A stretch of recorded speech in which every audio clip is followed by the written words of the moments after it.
শীঘ্রই বঙ্গোপসাগরে হাজির হতে চলেছে একটি শক্তিশালী ওয়েদার সিস্টেম, যে কারণে বঙ্গোপসাগর উত্তাল হওয়ার সম্ভাবনা। এই ওয়েদার সিস্টেমটা কতটা শক্তি বৃদ্ধি করতে পারে, ঘূর্ণিঝড় আসনাতে পরিণত হবে কিনা, সেই সমস্ত ব্যাপারে আজকের ভিডিওতে বেশ কিছু গুরুত্বপূর্ণ তথ্য থাকছে। তার সাথে আগামী কয়েকটি দিনে আবহাওয়াতে কোথায় কেমন পরিবর্তন আসবে সেই সমস্ত ব্যাপারেও জানাবো। প্রিয় দর্শক, আপনারা দেখছেন ওয়েদার উইথ শুভেন্দু। আজ হলো জুলাইয়ের 16 তারিখ, মঙ্গলবার, সাল 2024। সকাল থেকেই গাঙ্গেয় দক্ষিণবঙ্গের বেশিরভাগ এলাকাতে আকাশের মুখ ভার। বিভিন্ন এলাকাতে এই মুহূর্তে কিন্তু আকাশ মেঘে ঢাকা রয়েছে, কোথাও ঝিরঝিরে বৃষ্টিও নজরে আসছে। অন্যদিকে উত্তরবঙ্গের বিভিন্ন এলাকাতে এই মুহূর্তে আকাশের মুখ ভার এবং মেঘাচ্ছন্ন আকাশ রয়েছে। উত্তর বাংলাদেশের রংপুর, রাজশাহী ডিভিশনের দিকেও কিন্তু মেঘাচ্ছন্ন আকাশ রয়েছে। তবে দক্ষিণ বাংলাদেশ, অন্যদিকে ত্রিপুরা, তার পার্শ্ববর্তী কিছু এলাকা, এখানে রোদের দেখা মিলছে। আংশিক মেঘাচ্ছন্ন আকাশ মাঝে মাঝে হয়ে যাচ্ছে। ওড়িশার বিভিন্ন এলাকাতে কোথাও আংশিক মেঘাচ্ছন্ন আকাশ, কোথাও দক্ষিণ দিকের এলাকাগুলোতে ঘন মেঘে ঢাকা, অন্যদিকে বাকি এলাকাগুলোতে রোদের দেখা মিলছে। ঝাড়খণ্ডের বিভিন্ন এলাকাতেও আংশিক মেঘাচ্ছন্ন আকাশ, কোথাও একটু রোদের দেখা, কোথাও আবার একটু মেঘাচ্ছন্ন আকাশ রয়েছে। বিহারের ক্ষেত্রেও এই একই রকমের পরিস্থিতি রয়েছে। গত কালকের যে নিম্নচাপটি, সেটা কিন্তু এই মুহূর্তে দক্ষিণ ওড়িশা এবং সংলগ্ন দক্ষিণ ছত্তিশগড় এই জায়গাটার উপরে অবস্থান করছে। মনসুন ট্রাপ অর্থাৎ মৌসুমী অক্ষরেখা ঠিক এই জায়গা থেকে একেবারে দক্ষিণ গুজরাট পর্যন্ত বিস্তৃত রয়েছে। দক্ষিণ গুজরাটের উপরে এখানেও একটা ঘূর্ণাবর্ত অবস্থান করছে। এই দুটো ওয়েদার সিস্টেমের মাঝে কিন্তু এখন মৌসুমী অক্ষরেখা অবস্থান করছে। যেহেতু মৌসুমী অক্ষরেখা স্বাভাবিক অবস্থান থেকে অনেক বেশি দক্ষিণে রয়েছে, তাই পূর্বাভাস মতোই উত্তর দিকের বিভিন্ন এলাকা, যেরকম উত্তরবঙ্গ থেকে শুরু করে সিকিম, ভুটান, নেপাল, অন্যদিকে বিহারের বিভিন্ন এলাকা, উত্তর বাংলাদেশ, মেঘালয়, আসামের বিভিন্ন এলাকা, সর্বত্রই কিন্তু বৃষ্টির পরিমাণ উল্লেখযোগ্যভাবে কমেছে। এবং এখানে কিন্তু বৃষ্টি কমাটা খুবই প্রয়োজনীয় ছিল, কারণ এখানে নদীগুলোতে জলস্তর বাড়ছিল। কোথাও কোথাও আসামের বিভিন্ন এলাকাতে তো রীতিমতো বন্যাও হয়েছিল। হরপা বান নজরে এসেছে, বিভিন্ন এলাকাতে পাহাড়ে ধস নামছিল। আশা করা যাচ্ছে এই পরিস্থিতি থেকে এবার এই এলাকাগুলোতে কিন্তু যথেষ্ট উন্নতি হবে। আগামী কয়েকটা দিনও কিন্তু মনসুন ট্রাপ ক্রমাগত দক্ষিণের দিকে অবস্থান করবে, তাই উত্তর দিকের এই এলাকাগুলোতে ভারী থেকে অতি ভারী বৃষ্টি বা কোথাও কোথাও যে চরম ভারী বর্ষণের আগে বিভিন্ন এলাকাতে নজরে আসছিল, সেই ধরনের পরিস্থিতি কিন্তু আপাতত মোটামুটি পরবর্তী 7 দিনেও তৈরি হওয়ার সম্ভাবনা বেশ খানিকটা কম বলেই মনে হচ্ছে। তবে কম বেশি বৃষ্টি উত্তর দিকের বিভিন্ন এলাকাতে চলবে, মূলত হিমালয়ের যে পাদদেশ এলাকাগুলো রয়েছে সেই এলাকাগুলোতে, কারণ মৌসুমি বায়ু গিয়ে কিন্তু সেখানে সরাসরি ধাক্কা খাবে, বৃষ্টি নামাবে। কোথায় কেমন বৃষ্টি হবে এবার সেটা জানাবো। কলকাতা সহ দক্ষিণবঙ্গের বিভিন্ন জেলাতে এই মুহূর্তে বঙ্গোপসাগরে আর্দ্রতাপূর্ণ হাওয়া ঠিক এইভাবে রিকার্ভ করছে, এবং তা কিন্তু এই নিম্নচাপের সৌজন্যে এইভাবে রিকার্ভ করছে, এবং মনসুন ট্রাপের খানিকটা হলেও প্রভাব রয়েছে। তাই কলকাতা সহ দক্ষিণবঙ্গের বিভিন্ন জেলাতে আজ বিক্ষিপ্তভাবে হালকা থেকে মাঝারি ধরনের বৃষ্টির সম্ভাবনা কিন্তু থাকছে। তবে সব এলাকাতেই যে মাঝারি ধরনের বৃষ্টি হবে তা কিন্তু নয়, বিক্ষিপ্তভাবে প্রধানত হালকা, কোথাও কোথাও মাঝারি এই ধরনের বৃষ্টি আজ দক্ষিণবঙ্গের ক্ষেত্রে নজরে আসতে পারে। উত্তরবঙ্গের মালদা, দক্ষিণ দিনাজপুরেও এই একই রকমের পরিস্থিতি নজরে আসতে পারে। অন্যদিকে উত্তর দিনাজপুর থেকে শুরু করে দার্জিলিং, কালিম্পং, জলপাইগুড়ি, আলিপুরদুয়ার, কোচবিহার এই এলাকাগুলোতে বৃষ্টির সম্ভাবনা রয়েছে হালকা থেকে মাঝারি ধরনের, যার মধ্যে কোথাও কোথাও বেশ খানিকটা ভারী বৃষ্টিও হতে পারে। বিহারের বিভিন্ন এলাকাতে উল্লেখযোগ্যভাবে বৃষ্টির পরিমাণ কমে আসবে, এবং উত্তরবঙ্গ লাগোয়া বিহারের দিকটা এবং নেপাল লাগোয়া বিহারের দিকটাতে খানিকটা বৃষ্টির সম্ভাবনা। ঝাড়খণ্ডের ক্ষেত্রেও আজ বিক্ষিপ্তভাবে হালকা থেকে মাঝারি ধরনের বৃষ্টির সম্ভাবনা রয়েছে।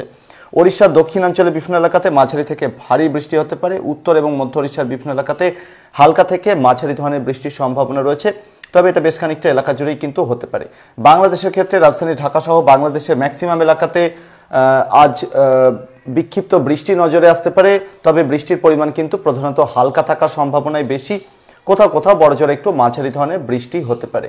ত্রিপুরাতে ভালো বৃষ্টির সম্ভাবনা আপাতত পরবর্তী 7 দিনে কম, বিক্ষিপ্তভাবে হালকা বৃষ্টি এখানে কোথাও কোথাও নজরে আসতে পারে।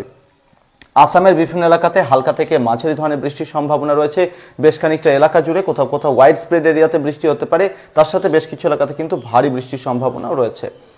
আগামীকাল জুলাইয়ের 17 তারিখ হতে হতে কিন্তু এই যে সিচুয়েশন রয়েছে, অর্থাৎ উইন্ড প্যাটার্ন যেরকম রয়েছে এরকমই কিন্তু উইন্ড প্যাটার্ন থাকবে, এবং এই নিম্নচাপটি আরও খানিকটা মধ্য ভারতের দিকে অগ্রসর হওয়ার সম্ভাবনা। মনসুন ট্রাপ একই অবস্থানে থাকবে, তাই আবহাওয়াতে খুব বড়সড় পরিবর্তন আসার সম্ভাবনা কম। আগামীকাল কলকাতা সহ দক্ষিণবঙ্গের বিভিন্ন জেলাতে বিক্ষিপ্তভাবে হালকা বৃষ্টি, কোথাও কোথাও বড়জোর এক পশলা মাঝারি ধরনের বৃষ্টি হতে পারে। ঝাড়খণ্ড, বাংলাদেশের বিভিন্ন এলাকা এবং এর আশেপাশের কিছু এলাকা, এখানে কিন্তু এই একই রকমের আবহাওয়া থাকতে পারে। উত্তরবঙ্গের দিকটাতে হালকা থেকে মাঝারি ধরনের বৃষ্টি, কোথাও কোথাও খানিকটা ভারী বৃষ্টি নজরে আসবে। একই পরিস্থিতি আসাম এবং তার পার্শ্ববর্তী এলাকাগুলোতে থাকতে পারে। জুলাইয়ের 18 তারিখ হতে হতে কিন্তু আবহাওয়াতে সেরকম বড়সড় পরিবর্তনের সম্ভাবনা কম বলেই মনে হচ্ছে। তবে এর মাঝে আপনাদের একটু বলে দিই যে আজ 16 জুলাই মঙ্গলবার, ভারতীয় সময় ঘড়িতে এখন সকাল 10:30 বাজে প্রায়। তো এই সময় কিন্তু এর আগে দক্ষিণ চীন সাগরে যে নিম্নচাপটি ভিয়েতনাম উপকূলে আঘাত করেছিল, সেই ওয়েদার সিস্টেমটা কিন্তু এই মুহূর্তে থাইল্যান্ডের মধ্যভাগে অবস্থান করছে, যেটা আগামী 48 ঘন্টার মধ্যে ধীরে ধীরে উত্তর আন্দামান সাগর এবং তার পার্শ্ববর্তী এলাকা, এই এলাকাটাতে কিন্তু তার উপস্থিতি জানান দেবে। ধীরে ধীরে সিস্টেমটা পশ্চিম এবং খানিকটা উত্তর পশ্চিম দিকে অগ্রসর হতে থাকবে এবং একটু একটু করে শক্তি সঞ্চয় করতে থাকবে। বঙ্গোপসাগরে আর 5টা ফেভারেবল কন্ডিশন থাকলেও উইন্ড শেয়ার অর্থাৎ এলোমেলো বায়ুপ্রবাহ যেটা ট্রপোস্ফিয়ারের উপর স্তরে থাকে, সেটা কিন্তু অনেক বেশি রয়েছে এবং যে কারণে সিস্টেমটি খুব বেশি শক্তিশালী হওয়ার সম্ভাবনা কম। সাধারণত কি হয়, বর্ষার মৌসুমে বঙ্গোপসাগর বা আরব সাগরে কোথাও কিন্তু ঘূর্ণিঝড় তৈরি হয় না, তবে বিরল ঘটনা মাঝে মাঝে ঘটে থাকে। ঘূর্ণিঝড় মাঝে মাঝে তৈরি হয়ে যায় কখনো কখনো, তবে সেটা তৈরি হলেও তার ইন্টেন্সিটি বা তীব্রতা কিন্তু কম থাকে। এক্ষেত্রে এই রকমেরই পরিস্থিতি নজরে আসতে পারে। সেক্ষেত্রে জুলাইয়ের 19 তারিখের মধ্যে বঙ্গোপসাগরে এই ওয়েদার সিস্টেমটা একটা গভীর নিম্নচাপের জন্ম দিতে পারে, যেটা উত্তর এবং সংলগ্ন মধ্য বঙ্গোপসাগর এই এলাকাটায় অবস্থান করতে পারে এবং ধীরে ধীরে পশ্চিম এবং উত্তর পশ্চিম দিকে অগ্রসর হওয়ার সম্ভাবনা, অর্থাৎ ক্রমাগত উত্তর ওড়িশা অভিমুখে এগোতে থাকবে সিস্টেমটি। তবে বঙ্গোপসাগরের দক্ষিণাঞ্চলে বিভিন্ন এলাকা এবং পার্শ্ববর্তী দক্ষিণ পশ্চিমাঞ্চলে বিভিন্ন এলাকা, অর্থাৎ অন্ধ্রপ্রদেশ এবং দক্ষিণ ওড়িশার উপকূলবর্তী এলাকা এবং তার ভিতরের দিকে সমুদ্রের যে এলাকাগুলো, এখানে কিন্তু ঝোড়ো বাতাসের গতি মোটামুটি 19 জুলাই থেকে 21 জুলাই বা 22 জুলাই এই সময়টার মধ্যে কিন্তু সর্বোচ্চ 80 কিলোমিটার দমকার আকারে রেকর্ড করা যেতে পারে। কোথাও কোথাও তার খানিকটা বেশি হওয়ারও ইঙ্গিত কিন্তু মিলতে শুরু করেছে। অর্থাৎ যেটা আমরা দমকার আকারে সর্বোচ্চ বলছি, তো সেটা কিন্তু 63 কিলোমিটার প্রতি ঘন্টায় এরকমটাও হতে পারে, অর্থাৎ সেটাকে অতিক্রম করার সম্ভাবনাও কিন্তু রয়েছে। যদি সেরকমটা হয় তাহলে এই ওয়েদার সিস্টেমটাকে, যেটা এই মুহূর্তে ভিয়েতনাম মাফ করবেন, যেটা এই মুহূর্তে থাইল্যান্ডের উপরে রয়েছে, সেই ওয়েদার সিস্টেমটাকে কিন্তু ঘূর্ণিঝড় আসনা অর্থাৎ পাকিস্তানের দেওয়া যে নাম, সেই নাম কিন্তু দেওয়া হতে পারে যদি এই সাইক্লোনিক স্টর্ম ক্যাটাগরিকে টাচ করে যায়। তো যাই হোক, 19 থেকে 21 জুলাইয়ের মধ্যে বঙ্গোপসাগরে এই ওয়েদার সিস্টেমটি তার ম্যাক্সিমাম ইন্টেন্সিটি দেখাবে এবং এই সময় কিন্তু বঙ্গোপসাগর যথেষ্ট উত্তাল থাকবে। মধ্য বঙ্গোপসাগর, দক্ষিণ বঙ্গোপসাগরে বিভিন্ন এলাকাতে পরিস্থিতি অত্যন্ত খারাপ থাকতে পারে। ঘন্টায় সর্বোচ্চ 80 থেকে 85 কিলোমিটার প্রতি ঘন্টায় গতিবেগে ঝোড়ো বাতাস বইতে পারে। আন্দামান নিকোবর দ্বীপপুঞ্জের বিভিন্ন এলাকা যথেষ্ট প্রভাবিত হতে পারে। তবে এই ওয়েদার সিস্টেমটার প্রভাবে উত্তর দিকের যে এলাকাগুলো, অর্থাৎ দুই বাংলার উপকূলবর্তী যে এলাকা, সেখানে এই ধরনের বাতাস অর্থাৎ যে 70-80 কিলোমিটার গতিবেগের বাতাস, সেটা কিন্তু নজরে আসবে না। 40 থেকে 50 বা গাস্টিংয়ে সর্বোচ্চ 60 কিলোমিটার গতিবেগে এখানে ঝোড়ো হাওয়া উপকূলবর্তী এলাকাগুলোতে বইতে পারে। তার সাথে বৃষ্টিও কিন্তু লক্ষ্য করা যাবে। জুলাইয়ের 19 তারিখ পর্যন্ত কলকাতা সহ দক্ষিণবঙ্গের বিভিন্ন জেলা এবং ওভারঅল যে এলাকাগুলোতে যে ধরনের আবহাওয়া রয়েছে, সেই রকমেরই আবহাওয়া কিন্তু কন্টিনিউ করবে। অর্থাৎ উত্তর দিকের এলাকাগুলোতে হালকা থেকে মাঝারি বৃষ্টির সাথে কোথাও কোথাও ভারী বৃষ্টি, আর গাঙ্গেয় দক্ষিণবঙ্গের ম্যাক্সিমাম এলাকা, বাংলাদেশের ম্যাক্সিমাম এলাকা, ত্রিপুরার ম্যাক্সিমাম এলাকা, ঝাড়খণ্ড এবং ওড়িশার উত্তরাঞ্চল, মধ্যাঞ্চলের বিভিন্ন এলাকা, বিহারের ম্যাক্সিমাম এলাকা, এখানে আপাতত ভালো বৃষ্টির সেরকম সম্ভাবনা কম, অর্থাৎ ভারী বৃষ্টির সেরকম কোনো আশা নেই বললেই চলে জুলাইয়ের 19 তারিখ পর্যন্ত। এর পরবর্তীতে একটু একটু করে আবহাওয়াতে পরিবর্তন আসার সম্ভাবনা রয়েছে।